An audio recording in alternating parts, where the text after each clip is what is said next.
Selamat pagi, selamat bertemu dengan saya. Assalamualaikum warahmatullahi wabarakatuh. Pada semester ini, saya akan menemani Anda untuk diskusi tentang supply chain management atau di nama mata kuliah kita sebagai rantai pasok dalam bisnis. Kode mata kuliah KBJ 3D3 dan ini ditempuh untuk semester 7 dan kita bertemu di tahun 2022-2023 ya. Di mata kuliah ini, sebagaimana Anda sudah lihat di RPS ya, yang sudah saya upload di LMS, Anda bisa baca RPS dari mulai deskripsi mata kuliah, latar belakang dan sejarah mata kuliah, sampai dengan topik bahasan yang akan kita diskusikan selama 16 pertemuan dalam satu semester ini. Nah, untuk pertemuan pertama ini, kita akan membahas konsep dasar ya dari supply chain management atau rantai pasok dalam bisnis yang kita angkat dengan topik building strategic framework to analyze supply chain ya. Dan untuk membahas lebih lanjut atau Anda ingin belajar lebih lanjut nanti untuk topik pertama ini Anda bisa baca dari bukunya referensi yang pertama yaitu Chopra dan Mendel chapter 1, 2, dan 3, Ivanov chapter 1 dan 2, dan juga chapter 2. Ini nanti melengkapi pemahaman Anda tentang konsep dasar supply chain management. Ya. Di topik pertama ini, kita akan membahas ya beberapa hal yang dari bahasan ini diharapkan Anda bisa menjelaskan tujuan rantai pasok dalam bisnis, kemudian menjelaskan dampak keputusan rantai pasok terhadap keberhasilan bisnis, mengidentifikasi fase ketiga kunci, ya, fase keputusan, fase tiga keputusan kunci rantai pasok dan signifikansinya, menjelaskan siklus dan perspektif push dan pull dalam rantai pasok dan juga mengelompokkan proses makro rantai pasok dalam bisnis. Baik, sebelum kita diskusi panjang lebar tentang apa itu supply chain, bagaimana supply chain, bagaimana supply chain berdampak pada kinerja bisnis, baik untuk satu entitas atau satu company, korporasi, maupun company-company lain yang related, ya, misalnya supplier dan juga distributor atau channel atau bahkan customer akhir atau end customer. Nah, untuk memberikan gambaran lebih jauh tentang bagaimana supply chain secara garis besar, Anda bisa baca di link ini ya, berita dari finance.detik.com yang saya angkat dari beberapa waktu yang lalu. Di sana ada gambaran bahwa pada tahun tertentu ada pesanan dari Lion Air. Ini ya, Lion Air sudah pesan 222 pesawat Boeing 737 MAX 8 dan MAX 9. Ya. Nah, bagaimana Boeing mengantisipasi? Bagaimana Boeing menindaklanjuti pesanan ini sehingga nanti Lion Air seterusnya jika membutuhkan pesawat akan selalu ke Boeing, bukan ke kompetitor Boeing, misalnya ke Airbus atau misalnya ke pabrikan yang lain ya, Bombardier dan sebagainya. Nah, Anda bisa lihat bagaimana sepintas ya, pintas proses manufacturing ya di pabrikan Boeing ya atau final assembly di Boeing ya. Taruhlah misalnya Lion Air ya, Pak Rusdi Kirana ya, Anda tahu owner dari Lion Air itu Pak Rusdi Kirana ya, menentukan atau kesepakatan dalam kontrak ini adalah antara lain seperti ini ya. Ada delivery ya, delivery schedule atau jadwal pengiriman. Misalnya ya, Juni 2019 Lion Air meminta agar dikirim sebanyak 40 unit dari pesanan 222 ya. Kemudian ini 40 unit ini minta dikirim ke base airport yang di Batam. Jadi Lion Air itu punya dua base airport ya, yaitu di Soekarno Hatta dan juga di Batam ya.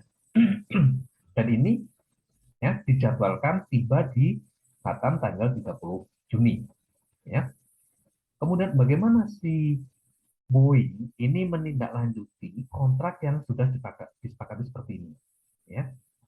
Nah, salah satu hal yang dilakukan itu adalah mendeploy, memerinci apa sih kebutuhan dari part-part untuk membuat satu pesawat, satu aircraft. Ya, misalnya, ya, sebagai contoh, satu pesawat membutuhkan dua engine, ya, di mana engine ini dibikin bukan oleh Boeing, tapi misalnya engine-nya dibikin oleh Rolls-Royce yang berbasis di Inggris. Sementara final assembly perakitan akhir dari Lion Air itu ada di Amerika, di Seattle. Ya. Nah, ini kemudian dari penjadwalan produksi, misalnya, ya, jadwal produksi, ya, final assembly ditetapkan 25 Juni 2019. Sehingga nanti tanggal 30 Juni, jadi tanggal 25 Juni ini sudah selesai. Tanggal 30 Juni, ya, selesai. Tanggal 25 kemudian dikirim, atau di tanggal 26, ya, Juni 2019 dikirim ke Batam. Dan dijadwalkan tanggal 30 Juni sampai Batam. Ya. Nah, bagaimana mesin ini harus dipesan? Karena di Lion Air untuk membuat pesawat ini harus pesan mesin ke Rolls-Royce, ya. Nah, ini dari jadwal produksi ini harus tarik mundur karena final assembly ini membutuhkan waktu 1 hari misalnya, ya. Maka mesin harus ada di lokasi perakitan akhir tanggal 24 Juni. Ya.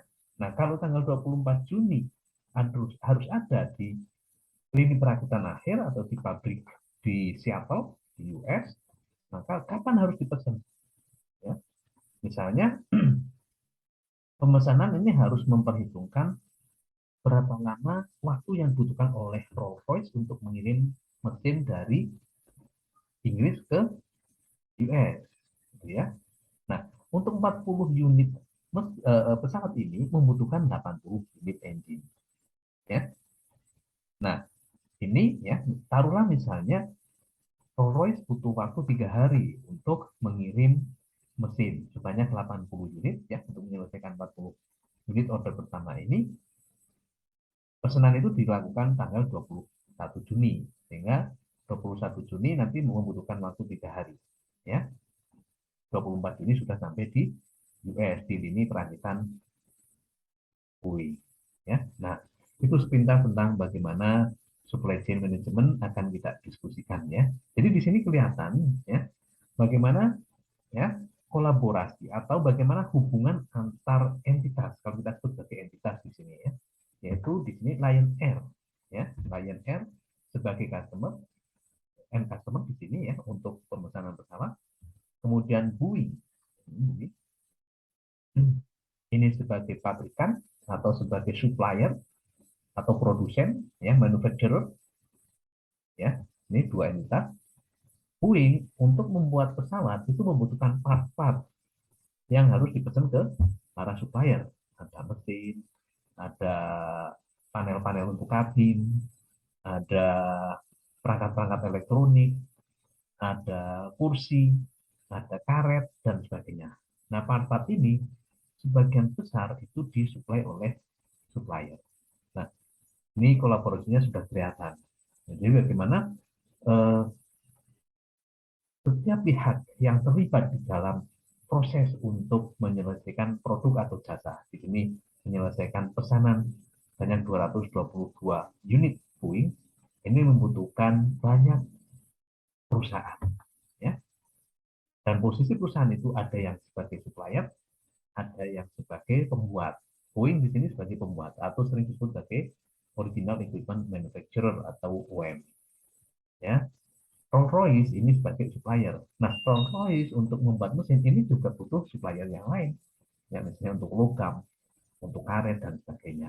Nah, itu hubungan yang terjadi di dalam supply chain. Bagaimana kita memanage rantai pasokan, ya, untuk mendeliver sebuah produk atau jasa dari mulai, ya, dari memproses produk atau jasa mulai dari supplier yang paling dulu, ya, melalui manufacturer sampai dengan customer yang paling milik.